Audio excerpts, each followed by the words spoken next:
อนอบน้อมแด่สมเด็จพระบรมศาสดาพระสัมมาสัมพุทธเจ้าพระองค์นั้นซึ่งเป็นพระอรหันต์ตรัสรู้ชอบเป็นผู้รู้ผู้ตื่นผู้เบิกบานได้ด้วยพระองค์เองขอนอบเคารพบูชาพระธรรมคำสั่งสอน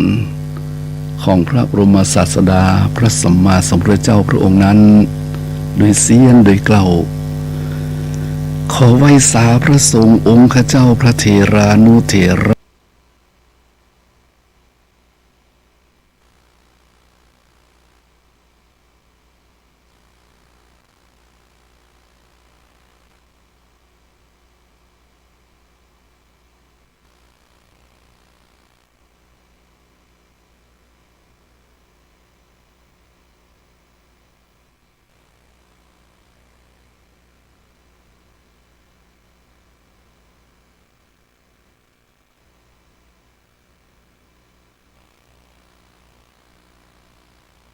สรรเสริญอย่าประเมินว่าตนเองนั้นยิ่งใหญ่อย่าคิดว่าเกิดมาใหญ่กว่าใครใหญ่แค่ไหนก็คงไม่ใหญ่กว่าโลงนี่ค้นหาผู้ประพันธ์ไว้บัดเจอจริงๆเป็นของผู้ใดประพันธ์ไว้เขียนไว้วันนี้ต้องขอบพระคุณในปัญญาบารมีนั้นวันนี้นำอัญเชิญมาอ่านให้ท่านสาธุชนญาติโยมฟังเพื่อจะได้คลายเครียดในจิตจะได้ความคิดผ่องใสในใจจะได้มองเห็นว่าโรคนี้ไม่มีอะไร อะไรวันนี้ขอกราบไหว้วันตาครูบาอาจารย์ที่เคารพนับถือนะครับจุต้นเจ้าองค์นะครับพระเถรานุเถระพระสังฆาธิการครูบาอาจารย์สมปานจันเจ้าวันนี้ถ้าอยู่ในคลื่นอยู่ในเสียงก็ขอกราบนมัสการก่อนวันสงกรานต์นี้ตัวนะครับเน้อเขาไหว้สาปรมีธรรมจุตนจุองค์นะครับและก็ขออนุโมทนาสาธุการนะกับทางสถานีวิทยุนะคลื่นพระพุทธศาสนาและจริยธรรมจังหวัดเชียงใหม่ FM 96 เมกะเฮิรตซ์วันนี้ออกจากต้นเสียงบนดอยควบคุมรายการช่วยกันดูแลอยู่ที่อาคารสุเทพพรหมครุประชาข้างหอคำหลวงพญามังลายทั้งนี้ทั้งนั้นก็สนับสนุนโดยมูลที่พระบรมธาตุดอยสุเทพพระบรมธาตุเจ้าดอยสุเทพของเราวันนี้ต้องขอบพระคุณพระเดชพระคุณหลวงพ่อพระธรรมเสนาบดีไว้ณโอกาสนี้ด้วยนะครับรายการนี้นะบางทีก็จัดทั้งสองสถานีแต่คนละเวลาคนละวันนะโยมเนอะที่สถานีวิทยุคลื่นเพื่อการศึกษาพระพุทธศาสนาและวัฒนธรรมวัดไฟหิน 104.5 แถมวันหนึ่งมาใจวันนี้ตั้งแต่บางคนไปรอตอนบ่ายบางทีก็เป็นวันพุธวันฮื้อหรือวันที่วันพุธวันได้อยู่วันได้ว่างก็เอาเทปนี้มาจัดรายการต่อไปนี่ต้องขอบพระคุณทางสถานีคลื่นเพื่อการศึกษาพระพุทธศาสนาและวัฒนธรรม104.5 ไว้ณที่นี้ตัวนะครับโดยเจ้าพ่อครูบาอาจารย์ที่ควบคุมรายการก็มีหลายท่านหลายองค์นะเนาะครับวันนี้ต้องขอบพระคุณนะครับวันนี้ขอเจริญสุขเนี่ยเจริญพรบรรดาศรัทธาญาติโยมท่านสาธุชนทั้งหลายวันนี้เป็นรายการสดๆเลย บอกไว้ก่อนเพราะว่าบางทีท้ายๆรายการก็เปิดสายได้เนาะเพราะว่าเราเป็นเพื่อนอย่างล่ำบเรือทางคนถามต้องเป็นเพื่อนอย่างล่ำบเรือเอาเพื่อนเกิดเพื่อนแก่เพื่อนเจ็บเพื่อนตายเนี่ยเพื่อนในวัฏสงสารด้วยกันไงโยมเป็นเพื่อนกันทั้งนั้นพวกเราเพื่อนร่วมโลกเนี่ยเพื่อนร่วมโลกมีทุกข์มีโศกนะมีโรคมีภัยใจเขาก็เติงหากันเนาะนะกินอิ่มนำสำราญมีความม่วนอกม่วนใจเขาก็ส่งเป็นกำลังใจให้กันนะสมัยนี้มันเป็นสมัยเทคโนโลยีเจริญเนาะส่งไปทางออนไลน์ตั้งไหนก็แล้วแต่มันทำให้เขายังมีเพื่อนนะยังมีเพื่อนที่คิดถึงอยู่นะ ฉะนั้นวันนี้อาตมาก็เป็นเพื่อนของโยมเนาะเป็นกัลยาณมิตรกัลยาณธรรมกันก็หวังว่าวันนี้ท่านทั้งหลายก็คงอยู่ดีสบาย สุขกายสุขใจเนาะเพราะว่าอากาศบ้านเฮา มันรุ่มๆดอน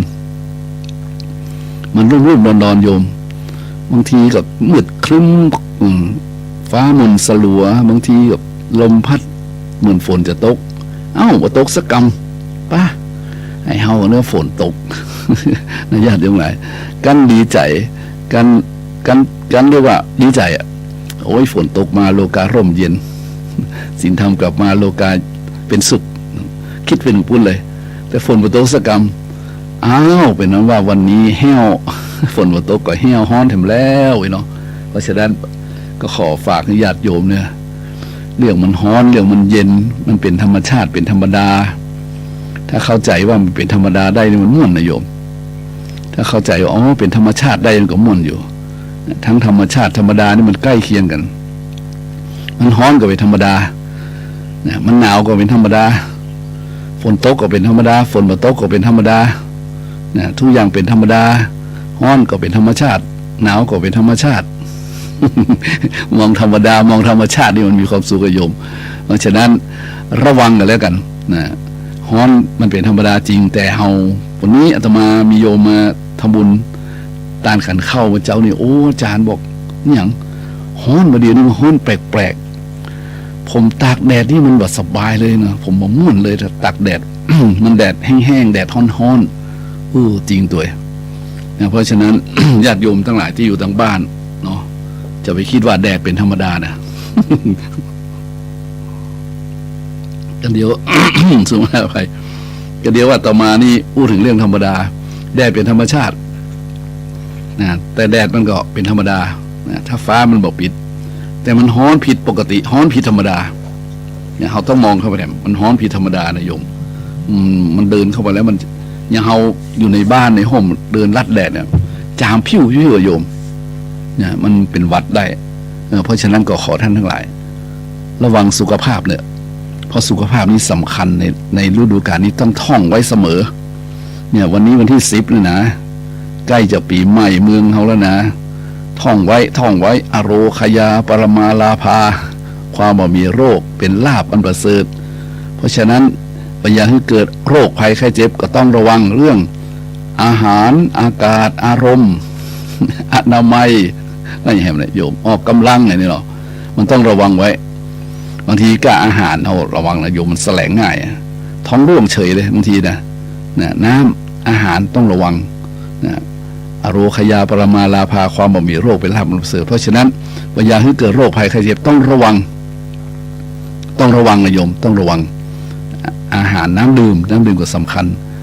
น้ำอุ่นๆนะน้ำห้องธรรมดาในห้องเนี่ยธรรมดาก็ได้อยู่เย็นชัดก็บ่ดีบางคนมันบ่อิ่มนะต้องฝึก บางคนกินน้ำเย็นติดน้ำเย็นโยมได้กินน้ำอุ่นน้ำร้อนมันบ่อิ่มเพราะฉะนั้นก็ต้องระวังเด้อสุขภาพนี่เป็นของที่เฮาสามารถชะลอได้พยาบาลได้นะบ่ฮื้อมันเสื่อมไปไวเกินไปอย่างใดก็ได้เกิดมาเป็นมนุษย์เป็นคนแล้วก็เนาะคือมันใจได้เหมือนเหมือนเขาซื้อรถยนต์มาสักคันนึงโยมนะเอาซื้อรถยนต์มาสักคันนึงเขาก็พยายามทนุถนอมบำรุงดูน้ำดูลมรถนะดูนั่นดูนี่แบตเตอรี่เขาก็เรียกว่าบำรุงรักษาเครื่องยนต์ยังมีทางราชการหน่วยบำรุงยานยนต์เนี่ยไม่ว่าโยมถ้าบอกบำรุงมันก็เฮาอย่าเสื่อมเนี่ยเฮาก็อย่าเสื่อมเว้ยว่าเฮาอย่าเนี่ยมันเป็นธรรมดาในความเสื่อมอยู่แล้วแต่มันชะลอได้นะเพราะฉะนั้นก็ขอฝากญาติโยมไว้นะผู้สูงวัยก็ดีผู้อ่อนแอก็ดีเนาะ ต้องระวังนะโยมเนี่ยอันนี้ว่าขอเอาใจช่วยเพราะว่ากี่วันอย่าปิ่นสังขารจะล่องนะโยมเนี่ยสังขารจะล่องเนี่ยปีใหม่แก้วพญาวันก็จะมาจุจอดรอดเถิงเติงตันเนาะปีหนึ่งมี365วันโอ้โยมเฮ้ยนะเฮาท่านทั้งหลายเนาะเฮาท่านทั้งหลายก็เกิดมาทั้งทีเป็นธรรมดาเนาะแต่ก่อนจะจากโลกนี้ไปก็ขอทำความดีเอาไว้ เพื่อเป็นพลังงานสะสมนะอบรมวาสนานิสัยตามส่งข้ามภพข้ามชาติไปทั้งทานทั้งศีลทั้งภาวนานี่แหละโยมแม้กระทั่งฟังธรรมเนี่ย ธรรมสวนาใหม่เนี่ยบุญสำเร็จด้วยการฟังธรรมโยมก็ได้ละธรรมเทศนาใหม่บุญสำเร็จด้วยการแสดงธรรมโยมก็ได้ละถึงเรื่องธรรมเนี่ยถึงเรื่องธรรมวันนี้รายการธรรมะสว่างใจเนี่ยต้องบอกก่อนวันนี้มีหัวข้อเรื่องนะโยม หลังจากที่ประมวลและประเมินแล้วนี่นะอาตมาก็ฮือชื่อเรื่องวันนี้ว่านะสัตว์ทั้งหลายตกอยู่ในอันตรายคือหลุมดำหลุมที่สาม นะโยมตั้งชื่อให้มันดูน่าติดตามอะไรจะมีอย่างนักนะถ้าธรรมะกับเดิมนะโยมแต่หมายความว่าเฮามีพาดหัวมันหนังสือพิมพ์นะโยมเพิ่นพาดหัวข่าวเนาะตัวใหญ่นะมันดูน่าซื้อถ้าเข้าไปอ่านมาโยมสมัยก่อนเพราะฉะนั้นวันนี้ก็เลยพาดหัวเรื่องก่อนจะธรรมะนะก็บอกว่าวันเนี้ยสัตว์ตั้งหลายตกอยู่ในอันตรายคือหลุมดำหลุมที่สามเนอ ถ้าว่าคนทั้งหลายก็ได้นะโยมแต่คนทั้งหลายก็ได้แต่มันพระพุทธเจ้าก็อย่าใจคำว่าสัตว์ทั้งหลายในโลกนี้มั้งฮะสเพสัตตาหมายถึงคนเฮาตัวเนาะเพราะฉะนั้นวันนี้ก็เฮาท่านทั้งหลายนะกำลังมองเห็นมองหันว่าผู้คนกำลังตกอยู่ในอันตรายต่างๆนะโยมเนาะอันตรายต่างๆที่เกิดขึ้นนี่มันก็หนีวนเวียนคำว่าโลกร้อนมาได้เลยโยมเพราะโลกร้อนแต่นะวันนี้นะไผว่าโลกเย็นห้อง ต่อมาว่ามันบางคนมันเลยร้อนแล้วนะท่านแล้วมันโลกมันเดือดแล้วบางคนไปเดือดไปแล้วนะแต่ละโยมเพราะว่าโลกเฮานี้เป็นสถานที่ตั้งนะเป็นห้องภพชาติของมนุษย์มาเกิดตรงเนี้ยมนุษย์นี่ก็มีพลังเหลือเกินนะพลังเป็นห้องว่ามีปัญญานะพลังการคิดประดิษฐ์นะเพราะฉะนั้นโลกของเฮานี่เลยเป็นที่ตั้งของแหล่งที่ผลิตพลังงานเห็นไหมแหล่งที่ผลิตพลังงานแหล่งที่ผลิตสินค้านะแหล่งที่เป็นการทำมาหากินนะแหล่งการคมนาคมขนส่งการผลิตอาหารนี่การใช้พลังงานต่างๆในบ้านในเฮือนที่อยู่ที่อาศัยนี่นะการบริโภคที่หลากหลายมากมายเหลือเกินโยมโอ้จนได้ต้องทำลายธรรมชาติเช่นทำลายป่าไม้ ตัดไม้โยมเนาะรู้สึกว่าเราจะเอาประโยชน์จากธรรมชาติจนนักจนเกินไปก็ฮะมันก็โยมถ้าเราอู้ถึงโลกที่เราอยู่อาศัยกันนี้นะเต้าแก่นหนึ่งนะผลแตงโมแก่นหนึ่งนี่นะลูกหนึ่งใบหนึ่งแตงโมใบหนึ่งเนาะเอาประมาณนั้นหรือส้มโอใบหนึ่งนั้นแต่ละคนในประเทศในโลกเลยโยมในโลกประเทศนี้นะในโลกประเทศนี้ก็เอาประโยชน์จากธรรมชาติมากเกินไปอาตมาคิดว่าอย่างนะโลกเลยว่าสบายโรคป่วยโรคไข้ก็อาการไข้อุณหภูมิสูงโรคฮ้อนโรคฮ้อนนะมันก็เลยว่าสบายไงโรคป่วยโรคไข้น้ำแข็งละลายเอาหันข่าวเนาะก็มากวุยโดยน้ำแข็งนี่นะละลายพุบโอ้มันทำให้น้ำทะเลนี่เพิ่มขึ้นอุณหภูมิมันต่างโยมก็เลยเกิดเป็นอย่างทอร์นาโดเป็นอย่างนั้นเรานั่นแหละลมกระโชกกระชากนะเพราะน้ำทะเลนี่มันฮ้อนมันเนาะอุณหภูมิแผ่นดินมันบัดเท่ากันไงและสิ่งที่ตัวมาคือแผ่นดินไหวไฟไหม้น้ำท่วมฤดูกาลเพี้ยนไปนี่ถ้าถามว่าฝีมือใคร เป็นฝีมือใครโยมเฮาตอบได้ว่าฝีมือคนเนี่ยนั่นแหละคนก็คือหมู่เฮาเนี่ยเพราะฉะนั้นหมู่เฮาทั้งหลายนี่แหละโยมกำลังตกอยู่ในอันตรายเนอะนะจากธรรมชาติที่มันกำลังแปรปรวนผวนผันไปมาเนี่ยเพราะฉะนั้นอย่าได้ประมาทอันนี้ไม่ได้อู้ถึงเรื่องหลักการวิชาการเนี่ยนะเพียงแต่อู้ว่ามันเป็นเอี้ยและทีนี้จะได้ประมาทโดยเฉพาะทางอารมณ์ทางจิตใจนะโยมโอ้โหคนเฮานั้นมันมีอย่างที่มากมายเหลือเกินเนาะที่มากมายเหลือเกินโยมเฮ้ยเนาะเลยเดือดร้อนวุ่นวายกันไปตัวนะ คนเฮานี่นะมีจิตมีใจเพื่อนว่าจิตใจแต่ละคนเสมอเหมือนกันเนี่ยโยมว่านะบางคนก็เป็นพวกศรัทธาจริตนะบางคนก็เป็นราคะจริตบางคนก็เป็นโทสะจริตบางคนก็เป็นโมหจริตบางคนก็เป็นวิตกจริตนะบางคนก็เป็นพุทธจริตเนาะอาการของจิตนี่ต่างๆกันนะโยมนะราคะจริตโทสะจริตเหล่านี้มันจะเป็นอาการที่รุนแรงร้อนเร่าอยู่ภายในนะบางทีนะฮะราคะโทสะนี่เป็นไฟหรอราคะขี้นะโยมโทสะขี้โมหะขี้ก็มีนะโยมในอาทิตยปริยายสูตรนี่ลองไปอ่านดูเนี่ยแล้วไปแปลฟังมันม่วนนะโยมคือม่วนนี้ที่คือม่วนใจในหัวกิเลสทั้งหลายนี่มันทำให้คนเร่าร้อนนะคนเฮาเร่าร้อนและทำให้เกิดความเดือดร้อนได้นะเพราะคนราคะโทสะโมหะจริตเหล่านี้นะวิตกจริตศรัทธาจริตพุทธจริตเหล่านี้นะถ้าเมื่อใดบะเกิดเรียกว่าเกิดสติสัมปชัญญะจริงๆเนี่ยโยมแล้วบะเกิดสมาธิจริงๆนี่นะหรือบะเกิดปัญญารู้เห็นจริงๆนี่ก็สามารถจะควบคุมได้นะเพราะว่าการควบคุมนี่ไม่ใช่ว่าควบคุมด้วยสมถกรรมฐานนะโยมต้องควบคุมด้วยวิปัสสนากรรมฐานตัวเนี่ยเพราะว่าสมถกรรมฐานเพียงที่สงบระงับเหมือนเป็นบอกว่าเหมือนเอาดินไปทับหญ้าเอาหินไปทับหญ้าไว้นะก้อนหินไปทับหญ้าไว้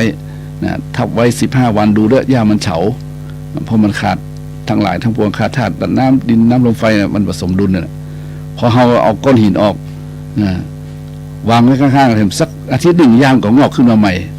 เพราะฉะนั้นกิเลสนี่เช่นเดียวกันบางทีมันมุดหายไปเลยโยมมันมุดหายไปเพราะกำลังแห่งสมถะข่มมันไว้สะกดมันไว้ไงสมถกรรมฐานนี่ข่มมันไว้เนี่ยเป็นขันติเป็นวิริยะเป็นอันอย่างก็แล้วแต่ไปข่มไว้เนี่ยเป็นว่าสมถกรรมฐานคือทำให้สงบนะแต่ทีนี้เมื่อเขาถอนจิตถอนความคิดออกไปนะถอนสมาธิออกมาบางที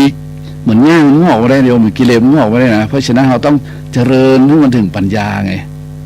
เราต้องยกจิตของเราขึ้นมาพิจารณาสังขารทั้งหลายนะเพราะฉะนั้นวันนี้พูดถึงสังขารเนี่ยวันนี้อาตมาก็เลยว่ามีบุตรบุงหนึ่งเกี้ยวพันคอนี่นะสังขารและธรรมเนี่ยโยมนะใครจะปาดมันได้ใครจะเชือดมันได้ใครจะเผามันได้นี่ก็ต้องใช้ปัญญาอย่างเดียวเนี่ยปัญญาอย่างเดียวเพราะจะทำลายบ่วงห่วงทั้งหลายลงไปได้นี่มันเป็นสิ่งที่ยากพอสมควรถ้าคนนั้นบ่มีอินทรีย์ที่แก่กล้าโดยบ่มีคำว่านะปัญญินทรีย์ที่แท้จริงนี่นะถ้าบ่ได้สมาธินทรีย์ที่แท้จริงเนี่ยโยมมันก็เป็นเพียงแต่เรียกว่ารู้จักบ่ได้มันยังบ่รู้แจ้งเลยหรอกเพราะฉะนั้นหมู่เขาต้องพยายามต่อไปอาตมาเองก็ต้องพยายามต่อไปญาติโยมเองก็ต้องพยายามต่อไปนะเขาต้องพยายามต่อไปโยมเพราะความจริงมันเป็นความจริงว่านะเหมือนกรอนนี่เพิ่นบอกว่าใหญ่แค่ไหนก็คงไม่ใหญ่กว่าลงหมายความว่ามันเป็นอนิจจังทุกขังหน้าตานั่นแหละเพราะฉะนั้นประเดี๋ยวนี้พูดถึงหัวเรื่องข้อที่บอกว่าสัตว์ทั้งหลายตกอยู่ในอันตรายคือหลุมดำหลุมที่3คือโมหะนี่มันเลยเห็นไงโยมนะเห็นอันอย่างต่างๆมากมายคนทะเลาะเบาะแวงขัดแย้งเหยียดหยันคุ้นค่าทำสงครามกันนี่นะบ้านเมืองเดือดร้อนวุ่นวายเห็นไหมโยมเห็นไหมลงข่าวจะเอายังใดกันแน่วันนี้สงครามมันใช่ว่าสงครามยิงกันต้มตั้มระเบิดจะมีนิวเคลียร์อย่างเดียวที่มันฆ่ากันยิงกันที่เราเห็นข่าวต่างประเทศใช่ไหมโยมแถวไหนแถวตะวันออกกลางแถวพุ่นน่ะแถวเลบานอนแถวพุ่นเนี่ยยูเครนรัสเซียพุ่นเนี่ยนู่นฮะใกล้เขากับพม่ามาแล้วมาหายกันโยมวันนี้ไม่มีสงครามแถมอย่างหนึ่งนะไม่ใช่สงครามมิตินะโยมเป็นสงครามการค้าสงครามการค้านี่ก็วุ่นวายก่อนไปหมดเลยวันนี้นี่หันข่าวรัฐบาลต่างประเทศรัฐบาลบ้านเฮานะโยมกำลังจะได้ดีนี่จะไปอู้กับมิสเตอร์ประธานาธิบดีของอเมริกันเนี่ยอย่างใดน่ะต่อมาว่ามันเป็นความเห็นที่ทำให้เร่าร้อนรุนแรงนะบางคนถึงจะมีสงครามเกิดขึ้นแถมนาน่ากลัวไปใหญ่เลยโยม จะมามองว่ามันน่าเลยเนาะเพราะว่าเพราะเขาเห็นจ่าๆเลยว่ายิงกันนะผลที่สุดทำลายกันเนี่ยบ้านพังเสียหายหมดสถานที่อยู่ที่อาศัยลูกเด็กเล็กแดงคนเฒ่าคนแก่ไม่หย่าไม่ยิงคนตั้งท้องตั้งครรภ์ล้มหายตายจากครอบครัวแตกสลายตายเพราะสงครามนี่เขาเห็นอยู่แล้วยิ่งทำสงครามมันอีกยังจะทำสงครามมันอีกนะยิ่งอย่าเบาเว้นกันดิแล้ววันนี้ทำสงครามการค้าโอ้โหต่อมาว่าทีนี้ละหลุมดำเลยโยมอ่ะหลุมดำหลุมดำหลุมที่สามหลุมดำหลุมที่สามคือโมหะโยมโมหะนี่มันเป็น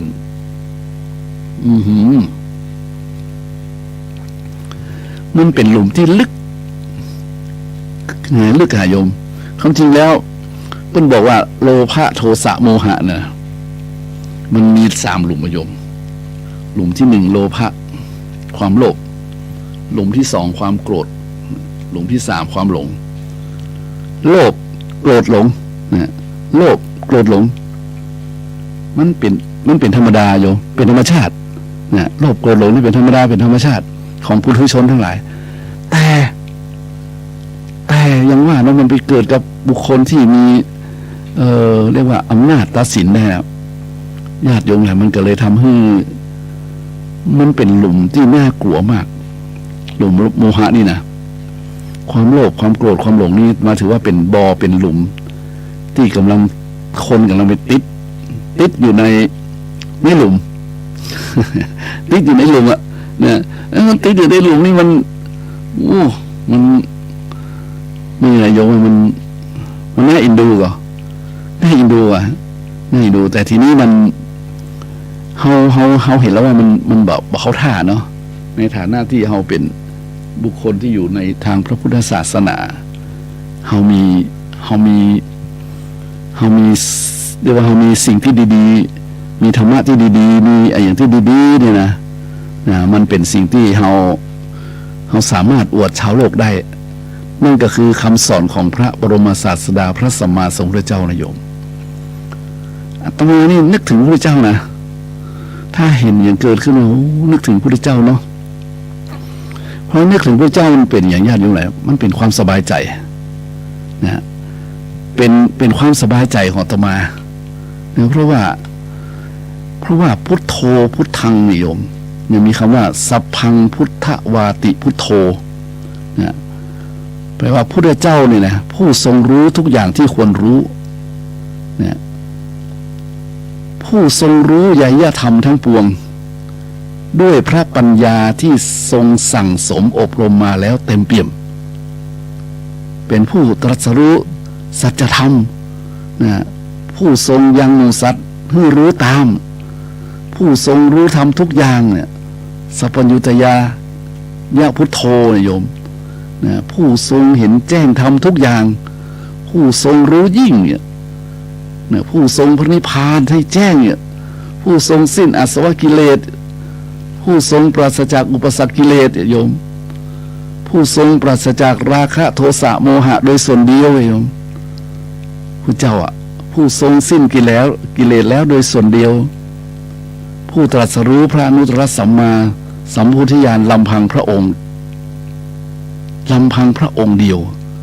โหโยมมันเป็นอย่างที่ยิ่งใหญ่มากอ่ะนะพระพุทธเจ้าในผู้ทรงกำจัดอวิชชาและทรงได้วิชาผู้ทรงตื่นทรงปลุกทรงทำให้ตื่นตัวจากความหลับไหลด้วยอำนาจสัมโมหะพร้อมทั้งวาสนาผู้ทรงเบิกบานแจ่มใสทรงทำความเบิกบานแจ่มใสโยมอาตมาคิดว่าเขานึกถึงพระพุทธเจ้านึกถึงพุทโธโยมมันสบายอ่ะมันม่วนใจมันสบายใจได้นะโยมมันเย็นใจโยมเพราะฉะนั้นต่อมาเขาบอกให้ญาติโยมว่าเดี๋ยวนี้เราต้องเอานำคำสอนของมาใจนะท่านนึกถึงอย่างเดียวได้นะเจริญพุทธานุสติได้อย่างเดียวหนูปอระโยมเจริญพุทธานุสติได้อย่างเดียวหนูปอท่านนะมันต้องเอาธรรมะของพระองค์มานะเอามาใช้ไงนะเพราะฉะนั้นเอาว่าพระพุทธเจ้านี่จึงเป็นคำสอนที่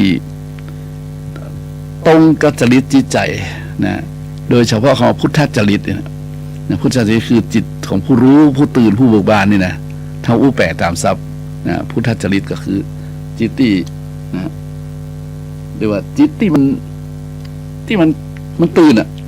นะตื่นจากความลับนะตื่นจากกิเลสตื่นจากอย่างเหล่านี้ถ้าเราเอามาใจนี่เราจะมีความ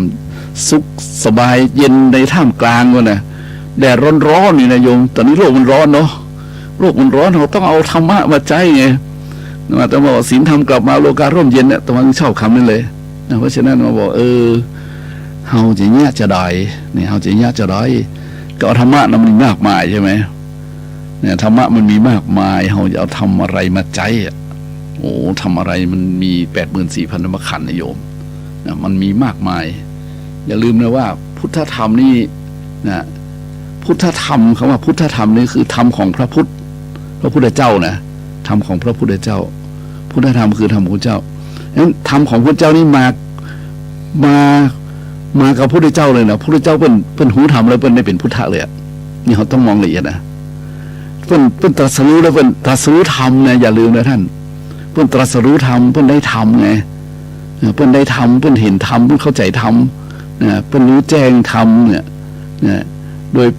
ดยปัญญาของพระปัญญาอันประเสริฐของเปิ้ลเองเนี่ยทรงกำจัดอวิชชาและได้วิชาแล้วเนี่ยโอ้โหญาติโยมเปิ้ลตรัสรู้ธรรมแล้วได้เป็นมาบอกเขาแล้วเมื่อเปิ้ลมาประมวลกันหลังจากที่นิพพานแล้วเนี่ยอย่าลืมนะเปิ้ลมีปฐมสังคายนากันใช่ไหมก็มารวบรวมกันด้วยพระอรหันต์ทั้ง500นะโยมพระอรหันต์สมัยก่อนเป็นการันตีกันด้วยมีฤทธิ์หรออย่างพระอานนท์เนี่ยอย่างพระอานนท์นิยมเป็นพระอรหันต์องค์สุดท้ายนะพระอรหันต์องค์สุดท้ายนะที่เข้าไปในถ้ำที่เป็นสังคายนากันนะนี่ฮะถ้าว่าใช่พระอรหันต์ที่มีฤทธิ์เลิศล้นโดยสัมปติพายานนั่นนะมันได้เข้าไปนะเมื่อโยมเพราะฉะนั้นพระอานนท์มันต้องทำเร่งทำความเพียรไงถ้าไปอ่านประวัติของพระอานนท์นี่โอ้โหเร่งขนาดไหนโยมว่าจนพระเบื่อจนพระขี้ค้านโอ้ไม่ไหวแล้วเมื่อยแล้วเอ็นตัวลงนอนเลยท่าปรินิพพานท่านิพพานของพระอานนท์นี่เป็นท่าพิสดารเลยโยมว่าท่าพิสดารคือจะนั่งก็ไม่ใช่นั่งจะยืนก็ไม่ใช่ยืนนะจะนอนก็ไม่ใช่นอนท่าเอเนี่ยเอลงมันคงจะลั่งไหลมาหมดธรรมะเนาะที่เป็นเอาอบรมไว้ดีเปรี้ยงปิ้งต้องเปรี้ยงนะเปรี้ยงปิ้งโยมพุดขึ้นโอ้โยมมันเป็นนะถ้าเขาลึกซึ้งกับเรื่องเหล่านี้เขาจะมีความสุขไงโยมสมมติว่าโอ้พระอานนท์นี่เป็นสุดยอดเลยนะเป็นพระเลขาหรือพระอุปถากนะบำรุงพระพุทธเจ้าเนี่ยได้สั่งสมมาหมดเพียบพร้อมแล้วถึงเวลาเพิ่นจะตรัสรู้อายุ80แล้วพระเจ้าปณิพพาน80เพิ่งเท่ากันหรอเนาะเพิ่งเท่ากันน่ะจะนั่งก็บ่ใช่จะนอนก็บ่ใช่จะยืนก็บ่ใช่เอนลงธรรมะเกิดมาเต็มร้อยเลยโยมโอ้แล้วเนี่ยได้เข้าไปทำสัตบัญคูหาได้มุดดินลงไปเนี่ยไปโผล่กลางถ้ำพระอรหันต์นะอย่าลืมคำว่าอรหันต์คือผู้ไม่มีกิเลสนะไม่มีกิเลสนะไม่มีกิเลสคือบอกมีราคะโทสะโมหะอย่างพระพุทธเจ้าสมว่าผู้ทรงสิ้นอาสวะกิเลสนะถ้าพระอรหันต์ทั้งหลายก็ปราศจากราคะโทสะโมหะโดยส่วนเดียวเลยมั้งฮะงั้นเมื่อผู้เหล่านั้นเพิ่นมาประชุมกันแล้วเพิ่นตัดจะรู้แล้วตามแล้วตัวแล้วเห็นแล้วเพิ่นเอาอย่างมาอู้กันเพื่อถามคำสอนไงมั้งทบทวนคำสอนของพระสัมมาสัมพุทธเจ้าจัดให้เป็นหมวดเป็นหมู่นะผู้ใดทรงวินัยกับพระมหากัสสปะเนี่ยมั้งแล้วก็พระอานนท์เนี่ยพระหูสูตรมั้งแล้วพระอิมโตนยมชักลืมมาบูตาคาเพราะฉะนั้นพอเพิ่นได้ประชุมแล้วเพิ่นเมื่อประชุมกันได้500เพิ่งมาทบทวนไงคำสอนของพระพุทธเจ้าเพราะฉะนั้นพระอานนท์นี่เป็นผู้ทรงจำได้มากที่สุดเมื่อโยมเอาละทีนี้ก็บรรจุไว้ได้ดีเรียบร้อยดีก็เอาใส่ในตะกร้าอย่างที่เล่านะตำนานพระไตรปิฎกก็แบ่งไว้เป็น3ตะกร้าไงพระธรรมพระวินัยพระสูตรอย่างเงี้ยฮะมันก็โยมเพราะฉะนั้นเฮาอย่าต้องเอาธรรมะเอามาใจนะประเด็นมันว่าเฮาจะธรรมะมาใจทีนี้จะใจได้อย่างไรโยม84,000 วันพันวันนี้ตอนพูดถึงโลกมันร้อนคนมันร้อนเนาะเดือดร้อนเพราะคนมันเดือดร้อนนะเดื ดือดร้อนของคนความจริงแล้วคนก็น่าจะมีความสุขนะเพราะเครื่องอำนวยอวย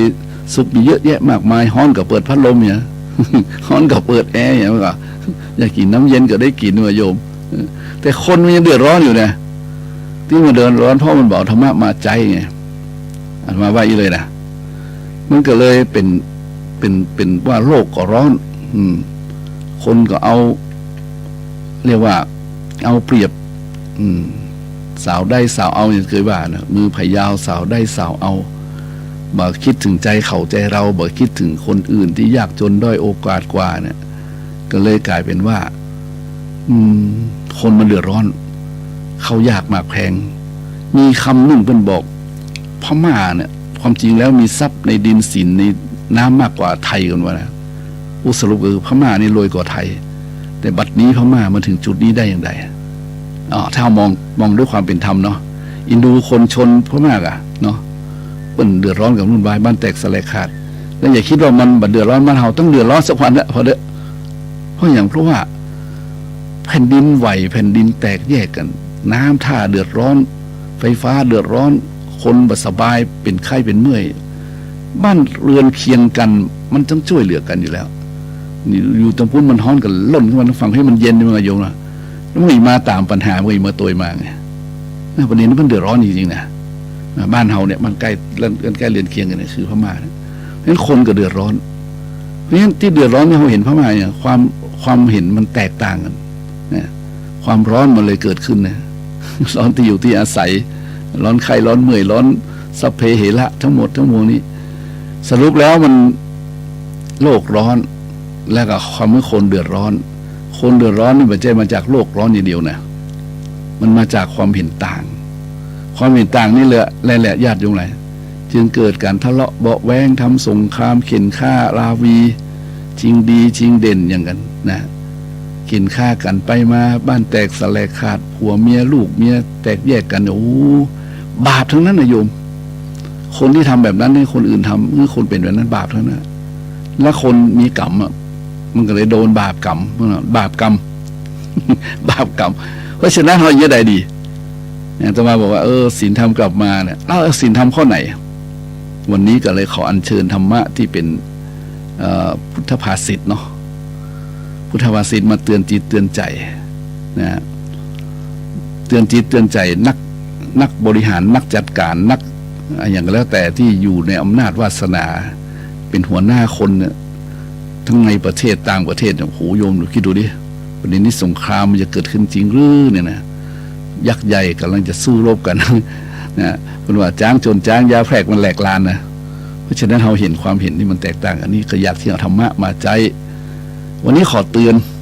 ด้วยภาษิตขอเตือนให้คนฟังหรือว่าญาติโยมทั้งหลายเป็นข้อคิดสะกิดใจว่านะถ้าอย่างนี้แล้วจะแยกจะได้ฮะพระพุทธเจ้าจะอู้ถึงเรื่องเหล่านี้มากมายนะโยมแต่ไม่สามารถจะบอกได้เพราะมีมากมายจริงวันนี้เอามาสักน้อยหนึ่งมีคำหนึ่งเป็นภาษาบาลีแต่แปลแล้วเพิ่นบอกว่าสัตว์ทั้งปวงนะสัตว์ทั้งปวง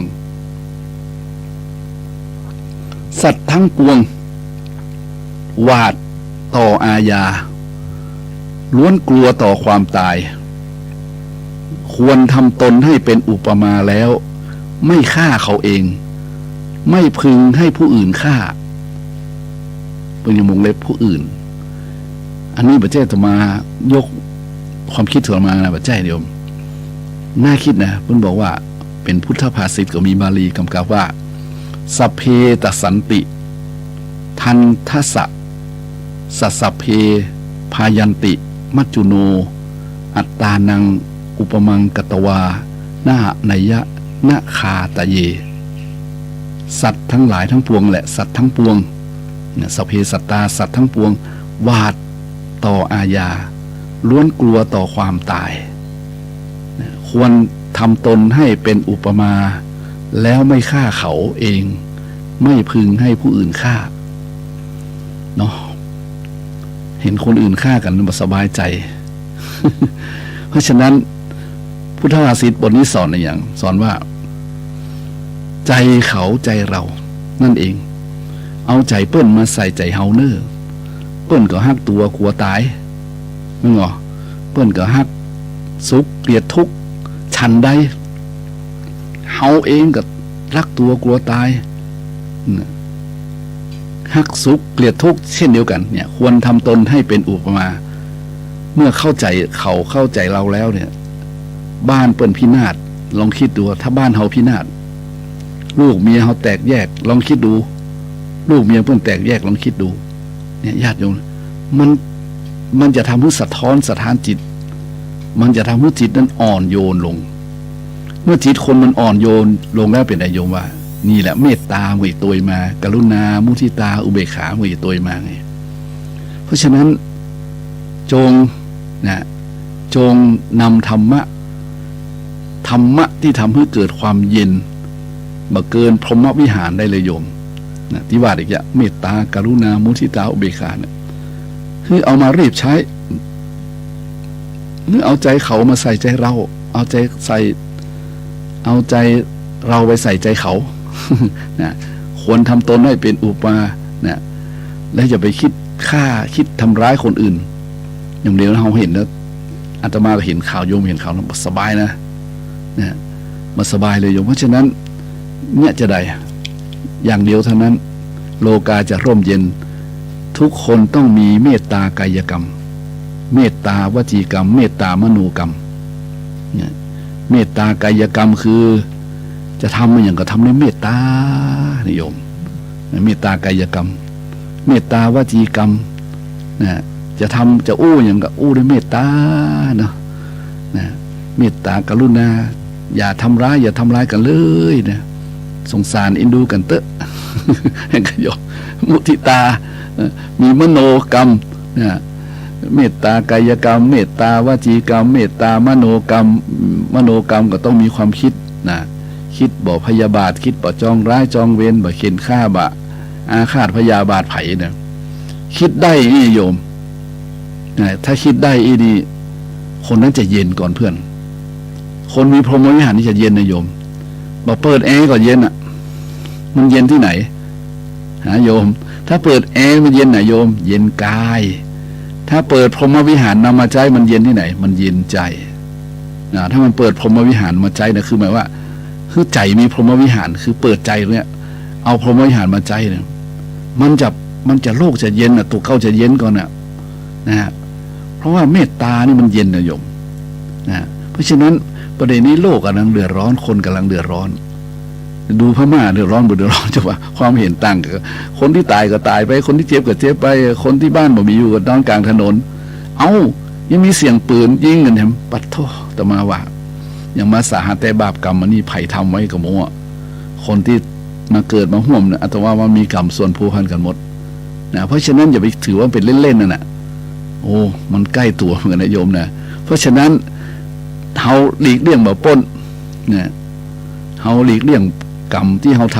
ำนักแบบป้นเฮาจะไปยินดีในกรรมในบาปเลยเพิ่นว่าอันหมายความว่า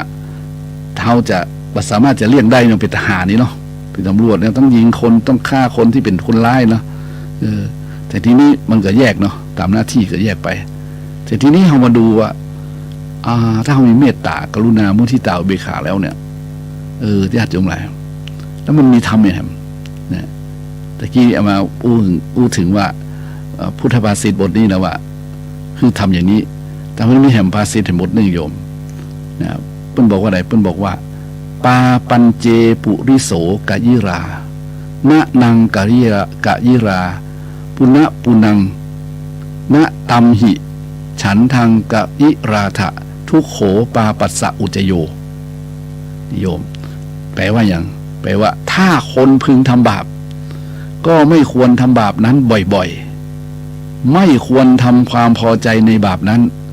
เพราะการสั่งสมบาปนำทุกข์มาให้สาธุการสั่งสมบาปนำทุกข์มาให้ตรงกันข้ามกับสั่งสมบุญนำสุขมาให้คนใดสั่งสมบาปก็มีทุกข์คนใดสั่งสมบุญคนนั้นก็มีความสุขเพราะฉะนั้นสัตว์ทั้งหลายต้องการความสุขนะผู้ใดแสวงหาสุขเพื่อตนนะเพื่อตนนะเบียดเบียนเขาด้วยอาทยาผู้นั้นละไปแล้วย่อมไม่ได้สุขยาก เพิ่นสอนนี่โยมนะเพราะฉะนั้นเราจะมีความสุขบนความทุกข์ของคุณมาได้นี่แหละเพิ่นบอกว่าควรทำตนให้เป็นอุปมาถ้าเฮาอุปมาว่าเฮาเป็นเปิ้นเฮาเป็นเขาที่เดือดร้อนเฮาก็บ่ควรจะทำความเดือดร้อนให้แก่คนอื่นเพราะสัตว์ทั้งหลายย่อมต้องการความสุขผู้ใดแสวงหาสุขเพื่อตนเนี่ยเบียดเบียนเขาด้วยอาทยาผู้นั้นละไปแล้วย่อมไม่ได้สุขคือได้อย่างได้ทุกข์เห็นไหมได้ทุกขติ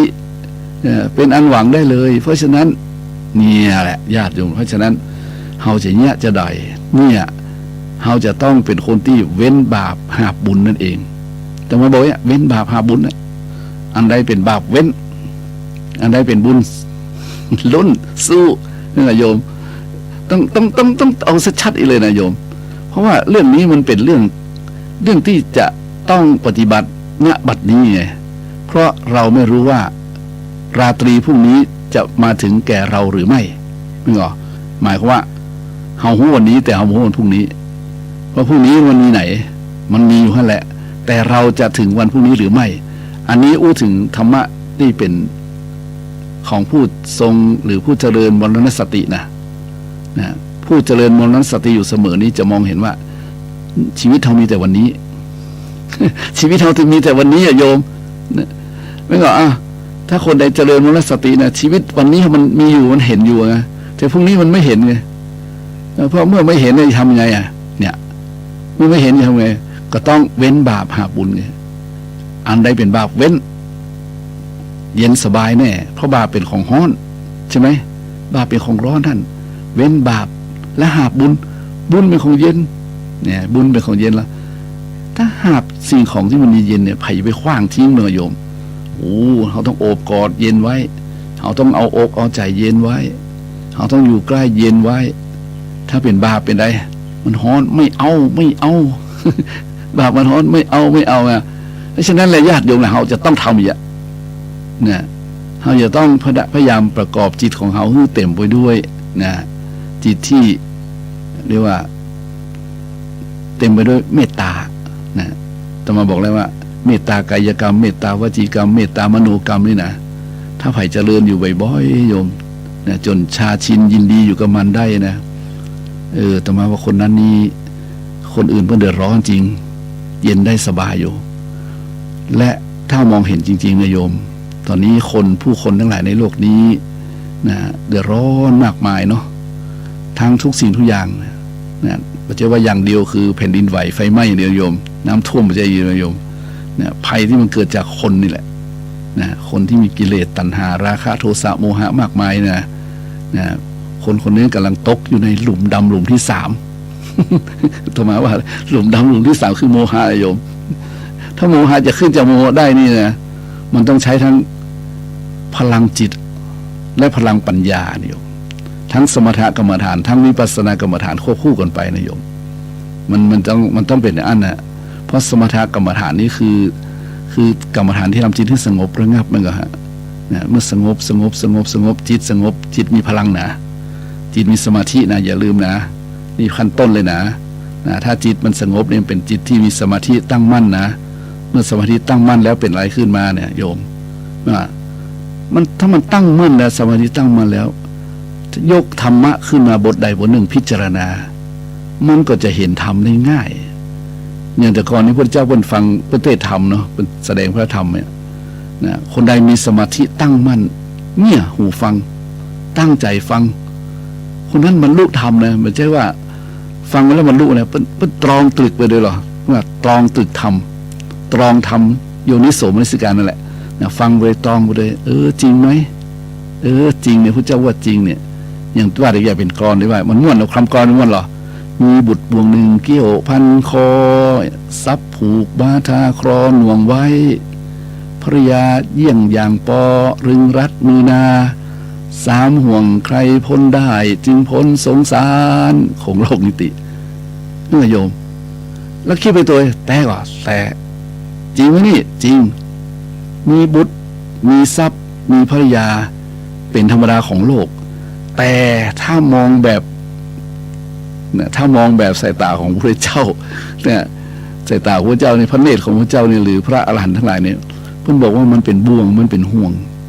นี่ตามธรรมชาติธรรมดาของพระอริยสงฆ์เจ้าวันนี้มันเป็นห่วงนะเหนียวแน่นนะ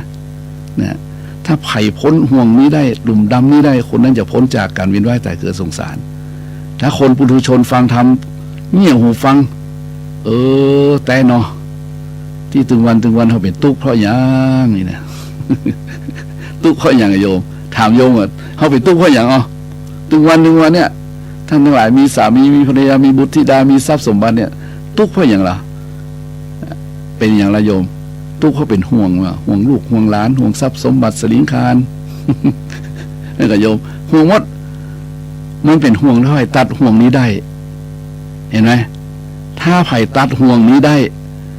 นะถ้าไผ่ตัดห่วงได้ด้วยปัญญานี่แหละคือคำว่าวิปัสสนาเนี่ยในญาติดูนะปัญญาญาณนี่นะมันจะเห็นเองมันอย่าต้องไปถามคนอื่นละแต่เนาะถ้ามันแต่เนาะเห็นนะเมื่อละผู้นั้นอยู่กับสังคมอยู่กับโลกอยู่ตรงไหนอยู่ฐานะใดเพศใดผู้นั้นเย็นสบายเพราะเป็นคลายจากความยึดมั่นถือมั่นได้ไงโยมเป็นคลายได้อะจะมาคิดว่าเป็นคลายได้นะเพราะฉะนั้นคนที่คลายได้บ่ยึดติดอย่างที่กรอนอีกอะนอกจากโครงนี่มีกรอนอยู่นี่นะมี2 อันกันนะโยมไผ่มันเขียนไว้จัดดีเลยกันนะเอามาเป็นอาหารเสริมเติมเป็นวิตามินเติมโยมนะมันยังชอบใจไปหันตะกี้เนี่ยเพียงวันนี้มีลาภยศคนสรรเสริญเนี่ยอย่าประเมินว่าตนเองนั้นยิ่งใหญ่อย่าคิดว่าเกิดมาใหญ่กว่าใครใหญ่แค่ไหนก็คงไม่ใหญ่กว่าโลงมันจะข้ามหลุมดำได้โยมมันจะขึ้นจากหลุมดำได้หลุมดำที่ว่าโมหะนั่นแหละ ถ้าเขาบ่มีอันนี้แล้วเนี่ยญาติโยมเหมือนเขาบ่มีบันไดนะเหมือนเขาตกอยู่ในหลุมโลภะโทสะโมหะเนี่ยซึ่งเป็น3 หลุมนะโยม3 หลุมใหญ่หลุมที่ใหญ่แล้วก็ลึกพอๆกันนะเพราะฉะนั้นโลภะโทสะโมหะนี้จึงเป็นหลุมเป็นกับดักที่หมู่สรรพสัตว์ทั้งหลายพอตกลงไปแล้วเนี่ยยากมากๆถ้าตกไปแล้วนะยากมันจะขึ้นมาได้มีคำหนึ่งว่าอำนาจเป็นสิ่งที่หอมหวานเนี่ยโยมเห็นไหมเขาก็หู้แล้วอำนาจนี่มันถ้าใครได้มาเนี่ยมันยาสิทธิ์นะโยมนี่ก็มันหอมหวานมันได้แล้วมันแต่ทีนี้เขาก็ต้องมองเห็นว่าที่มันใหญ่กว่าเนี่ยใหญ่กว่าอำนาจคืออะไรเนี่ยอันนี้จังไงเนี่ยอันนี้จังอันนี้จังมันบ่เที่ยงไงยิ่งเป็นอำนาจที่เป็นสมมุติอำนาจเนี่ยสมมุติอำนาจคือสมมุติเกิดขึ้นมาเนี่ยถึงวันนี้มันสมมุติเกิดขึ้นมาหมดละญาติโยมหลายเพราะว่าโลกสมมุตินะโลกสมมุติเป็นจริงโดยสมมุตินะเป็นจริงโดยสมมุตินะมันใหญ่แค่ไหนมันคงทนแค่ไหนมันก็บ่เกินกว่าเวลาไม่มาโยมเวลาย่อมเนี่ยนะย่อมทำลายสรรพสัตว์ย่อมกลืนกินสรรพสัตว์ย่อมทำลายทุกสิ่งทุกอย่างไปโดยตัวของมันเองนึกออกคุณว่านะอาจจะว่าแต่มันเป็นจริงเวลาผ่านไปอยู่ดีนี่จะใกล้ปีใหม่ในสังขารจะล่องแล้วเนี่ยเมื่อโยม13 เมษาสังขารล่องแล้วเนี่ยเอายึด13ไว้ก่อนเนาะอย่างนี้ต้องไปเกี่ยวด้วยนะหมายว่า13สังขารล่องสังขารล่องคือสังขารร่วงเนี่ยล่วงไปบัดนี้เราทำอะไรอยู่เป็นสอนไว้หรอ อย่างพระเจ้าเนี่ยเป็นสุดยอดเลยต่อมาว่านะคุณของพระเจ้าจะมาว่าต้นๆเนี่ยโยมบ่มีอย่างเทียมเลยนึกถึงพระเจ้านึกถึงความรักคือพระเมตตาพระกรุณาพระมุทิตาของพระพุทธเจ้านะพระอุเบกขาด้วยก็ได้นะปัญญาตรัสรู้ของพระพุทธเจ้านะโยมงั้นคำว่าพระกรุณาที่คุณนะมันทำให้เฮานี่เขาเย็นได้นะโยมเพราะฉะนั้นต่อมาขอฝากญาติโยมทั้งหลายไว้ตัวว่าเราสามารถจะควบคุมอย่างได้แล้วในโลกปัจจุบันนี้เพราะเราได้มีอำนาจเราได้มีวาสนาเป็นใหญ่เป็นโตเป็นใหญ่นั่นนะแต่เราสามารถควบคุมใจเขาได้นะโยมเนอะเราสามารถอยู่กับใจเขาได้นะเราสามารถควบคุมใจเขาได้เราสามารถควบคุมสิ่งอื่นได้หรอกโยมแต่สามารถควบคุมใจเราได้ด้วยสติสัมปชัญญะที่เรามีอยู่นี่แหละโยมพยายามนะพยายามไป มันยากแท้ๆแต่มันยากแท้ๆก็ต้องพยายาม เพราะฉะนั้นวันนี้ก็หลายอย่างเลยโยมพอไปออกมาก็ข้าวสัก10 กว่านาทีโยมเนาะก็เพื่อญาติโยมทั้งหลายได้เรียกว่าได้เปิดโอกาสให้ญาติโยมนะบอกว่านี่ไม่ได้เช็คโทรศัพท์เหมือนนะถ้าญาติโยมโทรมาก็ได้เนี่ย053-114-332เพื่อจะได้ยืนยันว่าวันนี้มันเป็นรายการสดไงรายการสดเพราะฉะนั้นสรุปเลยว่าถ้าญาติโยมโทรมาเนาะ053-114-332นะถ้าโทรมาติดนะถ้าโทรมาติดก็ช่วยมาได้นะโยมเนาะเพราะฉะนั้นก็สรุปด้วยธรรมะของพระพุทธเจ้าที่เป็นบอกเตือนไว้หมู่เฮาทั้งหลายว่านะในดีมีชั่ว ในชั่วมีดีในบุญมีบุญในบุญมีบาปในบาปมีบุญนะเพราะฉะนั้นสัตว์ทั้งปวงทั้งหลายนะถ้าจะนะทำอะไรลงไปนะก็ควรเอาใจเขามาใส่ใจเราอาตมายังใครให้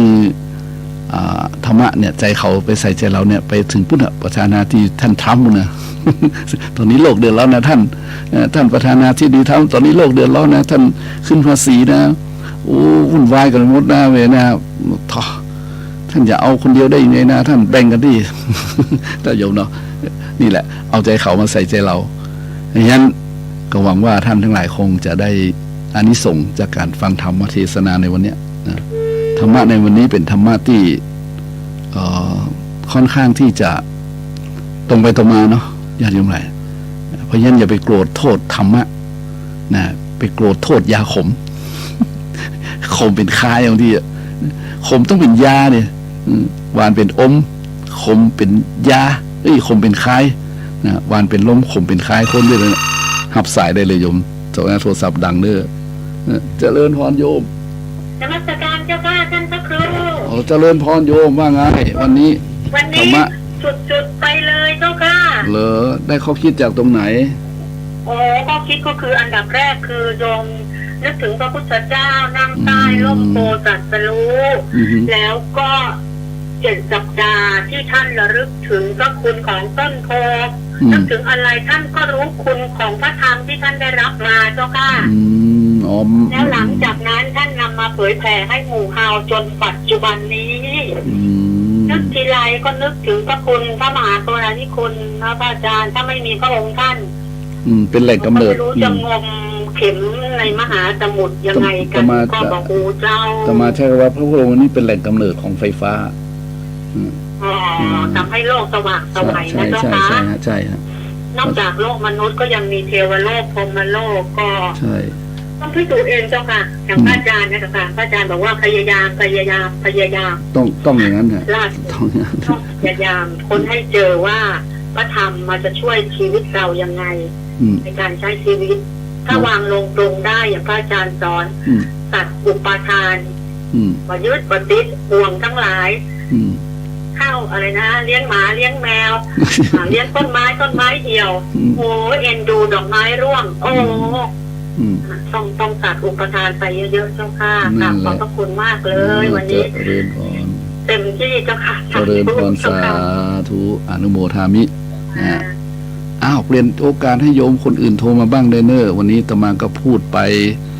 ธรรมะมันมีหลายบทหลายแบบนะโยมเนาะโทรมาได้นะ053-114-332นะ053-114-332ตะกี้นี้โยมผู้โทรมาเป็นแม่ครูคนนึงก็บอกว่าโอ้คิดถึงพระเจ้าจริงเลยแต่โยมพระมหากรุณาธิคุณนี่นะอย่างเอาไหว้พระพุทธเจ้าเนาะเอาจุดธูปจุดเทียนบูชาพระรัตนตรัยเอานอบเคารพบูชาเนี่ยโยม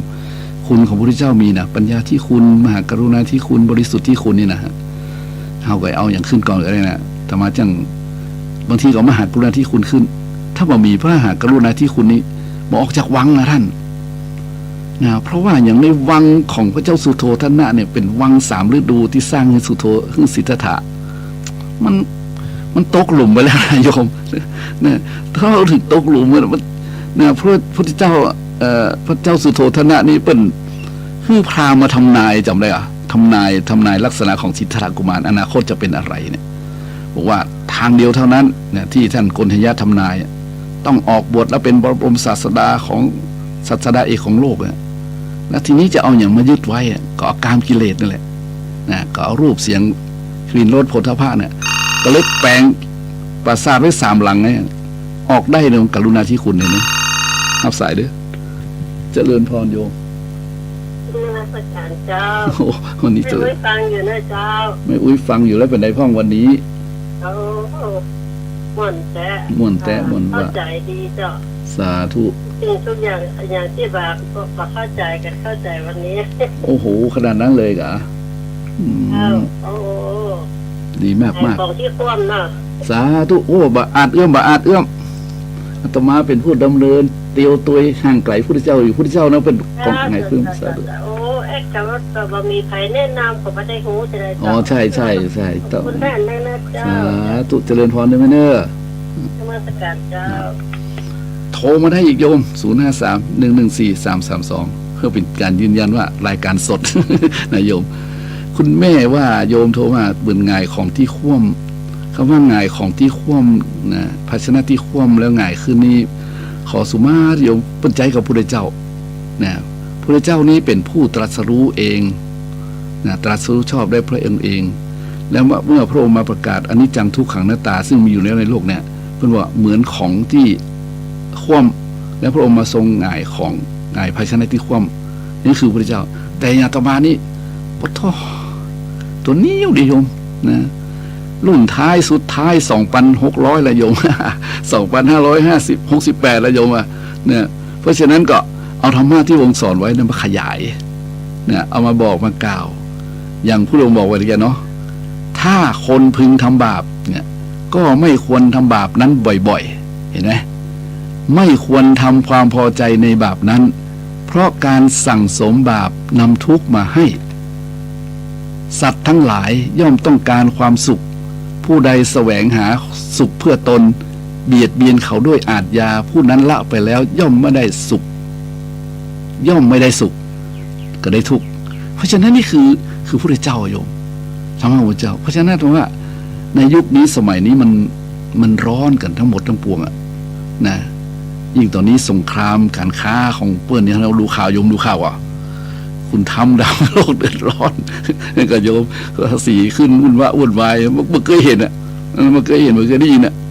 มันเลยร้อนเลยอาตมาเลยบอกโอ้ทุกคนกำลังตกหลุมดำอย่างกล้าหาญเนาะมาดูข่าวเนี่ยก็เลยมาตั้งเป็นหัวข้อเรื่องวันนี้ไงสัตว์ทั้งหลายตกอยู่ในอันตรายคือหลุมดำหลุมที่3คือโมหะไงเอาโทรมาได้นะโยมเนี่ย053-114-332นะ053-114-332เพราะฉะนั้นโยมที่อู้นี้เฮาบ่ได้โจมตีไผ่คนใดคนหนึ่งนะแต่เฮาโจมตีกิเลสนะโจมตีกิเลสซึ่งโยมแม่ว่าอะไรแกพุทธเจ้าเพิ่นหง่ายของหง่ายภาชนะที่คว่ำเลยนะภาชนะที่คว่ำแล้วหง่ายคือเปิดภาชนะที่คว่ำให้หง่ายขึ้นนั่นนะนั่นคือพระพุทธเจ้านั่นก็คือกิเลสทั้งหลายมันครอบงำไว้ไงโยมเพราะฉะนั้นบุคคลใดก็ตามนะบุคคลใดก็ตามถ้าหันตัวหันตามถ้าไผ่หันตัวหันตามทำถ้าไผ่หันตัวหันตามทำบ่จะกินน้ำพริกดำเข้าเนี่ยจะบอกเฮ้อเนี่ยนี่มันกรรมแบบเก่าโยมบางคนว่าเจ้าศีลเจ้าธรรมกินน้ำพริกดำเข้าคนว่าแต่นายโยมฟังเปรตฟังธรรมกินกับน้ำพริกดำเข้าก็ให้ไปกินมีแค่น้ำพริกดำไงเนาะเขาก็มีถั่วด้วยกันถั่วต้มผักต้มด้วยกันมันกู้กันหรอ เพราะฉะนั้นคนที่ฟังเทศฟังธรรมเหมือนจะกินน้ำพริกดำเข้าโยมเพื่อนจะมีจิตที่ร่มเย็นอย่างวันเนี้ยธรรมาโอ้ยมากมายแต่วันนี้นะแต่มีบทหนึ่งที่บอกว่าถ้าอยากที่โลกเย็นบ่ได้แล้วบ่ตันแล้วแต่ถ้าจะให้ใจเขาเย็นได้อยู่นะให้มีเมตตากายกรรมเมตตาวจีกรรมเมตตามโนกรรมนะเอาใจเขามาใส่ใจเราเนี่ยอย่างพระเจ้าบอกว่าควรทำตนให้เป็นอุปมาเนี่ยสัตว์ทั้งปวงหวาดก็คือกลัวต่ออาญาล้วนกลัวต่อความตายเพราะฉะนั้นควรทำตนให้เป็นอุปมาแล้วไม่ฆ่าเขาไม่พึงให้ผู้อื่นฆ่าเขาเพราะอย่างเอาใจเขามาใส่ใจเรานะฮักเปิ้ลเหมือนฮักตัวเก่าเหมือนเปิ้ลอันนี้แหละทำตนให้เป็นอุปมาเพราะฉะนั้นโยมโทรมาได้เลย053-114-332เรียกว่าต่อมามัวแต่เทศทำฟังญาติโยมนะว่าก็ ฟังนี่มันดีนะโยมได้ข้อคิดนะเพราะฉะนั้นก็ฝากกับโยมตอนนี้เฮาเจิญท่องคาถาเลยโยมโอมพุทโธนะโมพุทธายะเชิญพุทธะเหยียบหัวช่วยตัวข้า เชิญพระธรรมคำสอนพระสัมมาเป็นดวงตาวิเศษเห็นเหตุไกลเห็นไหมเชิญหมู่สงฆ์ฤทธาอรหันต์มาประทับสารเรือนร่างในตัวข้าเพื่อดับทุกข์ดับโศกดับโรคโรคาให้ปัญญาเกิดขึ้นในบัดนี้อินลูกอย่าเตียมอะไรนี่อู้ไปตามภาษาธรรมะที่ปาไว้ในโยมเนอะบ่ได้อู้เพื่อที่จะอะไรทั้งสิ้นทั้งปวงแต่เพื่อว่าจะให้มันเกิดอรรถรสในการฟังธรรม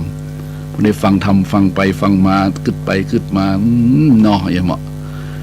เพราะฉะนั้นญาติโยมหลายเฮาท่านหลายโชคดีแล้วที่มีชีวิตอยู่จนมาถึงทุกวันนี้วันนี้กับวันที่10 เดือนเมษายนรับสายในโยมเนอจะเลื่อนพรโยมเจ้าแม่กำลังฟังท่านอยู่นะจ้ะแล้วเป็นได้เจ้าเข้าใจดีเจ้าสาธุที่เข้าใจนะถ้าเข้าใจดีแล้วเป็นได้ครับแม่ฟังตลอดแต่แม่ไม่ได้โทรก็ได้โอ้วันนี้อุตส่าห์โทรมาบอกเจ้าอนุโมทนาบุญเนื้อเจ้าสาธุดีแต่ดีว่าเนื้อเจ้าอยู่ดีมีสุขอยู่ดีมีสุขยังดีครับ1 นาที 2 นาที053-114-332โยมนะเพราะฉะนั้นตมาบอกเนี่ยตอนนี้เนี่ยเฮาบ่สามารถจะทำให้โลกร้อนทันการแต่เราสามารถเฮาบ่สามารถทำโลกร้อนให้เย็นได้ทันการนะครับโยมเฮาบ่สามารถทำโลกที่มันร้อนให้เย็นได้ทันการทันเวลาแต่เฮาสามารถทำใจให้ทันเวลาได้อยู่ตลอดเวลานี่แหละเพราะฉะนั้นขอควบคุมใจให้มีเมตตากายกรรมเมตตาวจีกรรมเมตตามโนกรรมนะโยมเนาะถ้าทำได้อย่างนี้แหละเฮาเย็นก่อนถ้าเย็นก่อนเฮาสบายก่อน เพราะฉะนั้นเฮาเย็นคนอื่นฮ้อนไม่เป็นไรเนี่ยดังนั้นเวลาก็หมดเวลาแล้วโยม11 นาฬิกาเนี่ย00 นเนาะถึงเวลาที่ต้องคืนเวลาให้แก่สถานีดังนั้นวันนี้ถ้าญาติโยมทั้งหลายผู้ใดสนใจฟังธรรมนี้แล้วจิตใจผ่องแผ้วเจยบานขอมีความสุขกับการเที่ยวสงกรานต์ปีใหม่เด้อแอวปีใหม่อย่างปลอดภัยเด้อนะอย่าได้ประสบอุบัติเหตุเพศภัยบนท้องถนนเด้อให้ทุกคนมีแต่ความสุขความเจริญเนื้อนี่อธิษฐานนะอธิษฐานให้ปอนโยมเนาะเพราะฉะนั้นก็ขอท่านทั้งหลายสุขกายสบายใจปีใหม่ที่มาถึงนี้ก็ขอมีความสุขแอวเล่นกันม่วนงานสันเล่าเหล้าก็จะไปดื่ม ถ้าจำเป็นต้องดื่มก็จะไปดื่มนัก กับโยมบาปถ้ามันเว้นมาได้ก็อย่าไปทำบาปนั้นบ่อยๆอันนั้นแหละเพราะฉะนั้นแหละญาติโยมหลายเฮาท่านทั้งหลายขออยู่ดีสบายสุขกายสุขใจเนื้อวันนี้รายการธรรมะสว่างใจธรรมะเพื่อการสืบสารและเพิ่มแรงบันดาลใจวัดชัยสถานป่าสะน้อยก็ขออำลาท่านทั้งหลายไปก่อนด้วยเวลาเพียงเท่านี้ขอท่านทั้งหลายจงอยู่เย็นเป็นสุขเจริญด้วยจตุรพิธพรชัย4 ประการเหมือนกันทุกท่านทุกคนเด้อเจริญพร